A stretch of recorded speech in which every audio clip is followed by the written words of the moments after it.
Modi washing powder, जिद्दी से जिद्दी दाग हो, चाय का दाग हो, सब्जी का दाग हो, किसी भ्रष्टाचार का, रेल घोटाले का, खेल घोटाले का, निर्माण घोटाले का, सिंचाई घोटाले का, कोयले घोटाले का, चिटफंड का, कोई दाग हो, इस पे जो लिखा हुआ है आप पढ़ रहे हैं। अब मैं इसमें ये डलवा रहा हूं, अरुण जी इसके अंदर डालिए और देखिए क्या निकल कर आता है। अब ये देखिए साफ होकर क्या निकला।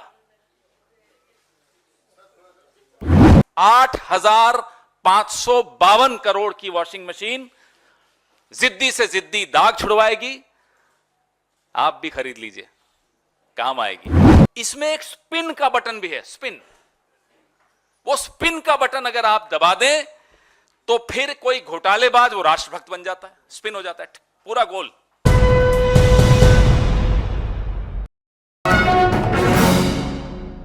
मार्केट में एक ऐसी वॉशिंग मशीन आ गई है और एक ऐसा वॉशिंग पाउडर आ गया है। यह है उस वॉशिंग पाउडर का नाम, मोदी वॉशिंग पाउडर। जिद्दी से जिद्दी दाग हो, चाय का दाग हो, सब्जी का दाग हो, किसी भ्रष्टाचार का, रेल घोटाले का, खेल घोटाले का, निर्माण घोटाले का, सिंचाई घोटाले का, कोयले घोटाले का, चिटफंड का, कोई दाग हो, ये मोदी वॉशिंग पाउडर और ये बीजेपी की वॉशिंग मशीन, ये आपके सामने लाना आवश्यक था। देश जानना चाहता था, सब जानना चाहते हैं साहब ये कौन सी वॉशिंग मशीन आ गई मार्केट में। और इसकी कीमत मैं आपको बताता हूं, घबराइएगा मत सुनकर। 8,552 करोड़ की ये वॉशिंग मशीन है। ये इलेक्टोरल बॉन्ड से जो पैसा आया था, 8,552 करोड़ की वॉशिंग मशीन जिद्दी से जिद्दी दाग छुड़वाएगी। आप भी खरीद लीजिए, काम आएगी। कितना ही पुराना दाग हो, वैसे ये 10 साल पुराने दाग धोने में बड़ी एक्सपर्ट मानी जाती है। 2014 से पहले के जितने दाग हो, ना केवल ये तेजी से सफाई करती है, आप बहुत हैरान होंगे जानकर, इसमें एक स्पिन का बटन भी है, स्पिन। वो स्पिन का बटन अगर आप दबा दें तो फिर कोई घोटालेबाज वो राष्ट्रभक्त बन जाता है, स्पिन हो जाता है पूरा गोल। जो कल तक घोटालेबाज था आज वो राष्ट्रभक्त बन जाता है, ईमानदार हो जाता है। ये दूसरा बटन है, स्लो बटन। आप देखिएगा ध्यान से। स्लो बटन क्या है कि किसी जांच को धीमा करना हो, उससे पहले बात कर लो, बीजेपी में आ जाओ साहब, सब ठीक हो जाएगा। वो हाँ सोच रहा हूं कहेगा तो स्लो बटन में चला जाएगा, तो जांच धीरे हो जाएगी, कार्रवाई ढीली पड़ जाएगी, फाइल कहीं नीचे ईडी के ऑफिस में या सीबीआई के ऑफिस में कहीं नीचे चली जाएगी। यह इस मशीन का चमत्कार है, यह इस मशीन का जादू है, इसीलिए इसको जादुई मशीन कहा जाता है। फिर जब तक इस वॉशिंग मशीन में, अरे वो डालिए ना, ये वाली टी शर्ट जाती है, पहले देखिए इस पे जो लिखा हुआ है आप पढ़ रहे हैं। अब मैं इसमें ये डलवा रहा हूं, अरुण जी इसके अंदर डालिए और देखिए क्या निकल कर आता है। वहां भी दिखाइए, अच्छी तरह दिखाइए, पढ़िए इस पे क्या लिखा है। भाई उधर भी दिखाइए, सब जगह मांग है इस मशीन की। देखिए इस मशीन की कितनी मांग है। अब इसके अंदर डालेंगे अरुण जी, अरुण जी अब डाल दीजिए, सबने देख लिया।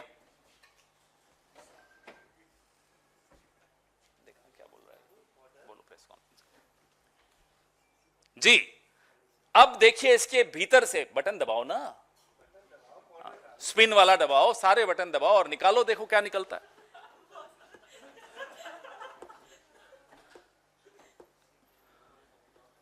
आज की प्रेस वार्ता मोदी जी जरूर देख रहे होंगे। अब ये देखिए साफ होकर क्या निकला।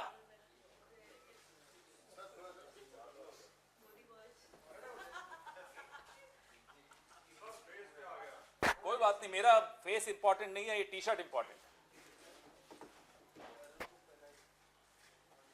देख लिया आपने, तो ये जादू आपको दिखाया। आज की प्रेस वार्ता से पहले एक खबर छपी कि श्री प्रफुल्ल पटेल के खिलाफ सीबीआई ने मामला बंद कर दिया। आज से कुछ महीनों पहले प्रफुल्ल पटेल जी ने एनसीपी को तोड़ा, भाजपा के इस वॉशिंग मशीन के गठबंधन में शामिल हुए, इस वॉशिंग मशीन के अंदर गए और बाहर यूं निकल कर आ गए। यह प्रफुल्ल पटेल जी के साथ हुआ। ऐसे 21 उदाहरण हैं, अभी आपको मैं प्रेस रिलीज में दे रहा हूं। 21 उदाहरण। हिमंता बिस्वा शर्मा है, उसमें नारायण राणे है, उसमें अजीत पवार है, उसमें हसन मुशर्रिफ है, उसमें छगन भुजबल है, उसमें अब अशोक चौहान जी भी उसमें। और आपको मैं एक एनेक्सर दिखाऊंगा। यह भाजपा ने आरोप प्रफुल्ल पटेल पर लगाए थे। ये देखिए, ये क्या आरोप थे?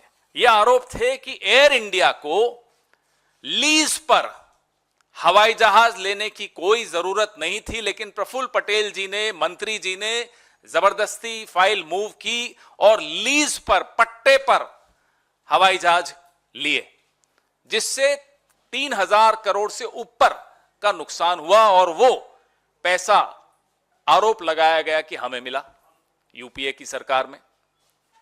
हमने उस वक्त सीएजी, क्या नाम है उनका, आजकल तो सीएजी के नाम भी लोगों को याद नहीं रहते, लेकिन उस वक्त के सीएजी का नाम तो सबको याद है, विनोद राय हुआ करते। कठपुतली थे, डोर जिसके हाथ में थी आज वो सत्ता में है। तो सीएजी ने अनाप शनाप लंबी चौड़ी उसमें टिप्पणियां की, आप लोगों ने खूब चलाई वो टिप्पणियां, और उन सब रिपोर्ट्स का लाभ लेते हुए आज नरेंद्र मोदी जी इसके ऊपर सवार होकर बैठे। या तो प्रफुल्ल पटेल जी ने भ्रष्टाचार नहीं किया, और अगर नहीं किया तो यह आरोप झूठे थे। नरेंद्र मोदी को माफी मांगनी चाहिए प्रफुल्ल पटेल से, यूपीए से, कांग्रेस से, इस देश के पत्रकारों से, इस देश के एक्टिविस्ट से, इस देश के तमाम उन नागरिकों से जिन्होंने उस रिपोर्ट को और नरेंद्र मोदी की बात को गंभीरता से लिया था। अगर वो ईमानदार थे तो ये आरोप झूठे थे। और मैं प्रफुल्ल पटेल जी से भी आग्रह करूंगा, हिम्मत दिखाइए, ठोक दीजिए मानहानि का दावा नरेंद्र मोदी पर, हिम्मत दिखाइए। अब तो क्या, अब तो आपके पास ये हो गया, अब तो आप साफ हो गए, अब थोड़े वापस से फाइल खुलेगी। मोदी वॉशिंग पाउडर, जिद्दी से जिद्दी दाग हो, चाय का दाग हो, सब्जी का दाग हो, किसी भ्रष्टाचार का, रेल घोटाले का, खेल घोटाले का, निर्माण घोटाले का, सिंचाई घोटाले का, कोयले घोटाले का, चिट फंड का, कोई दाग हो,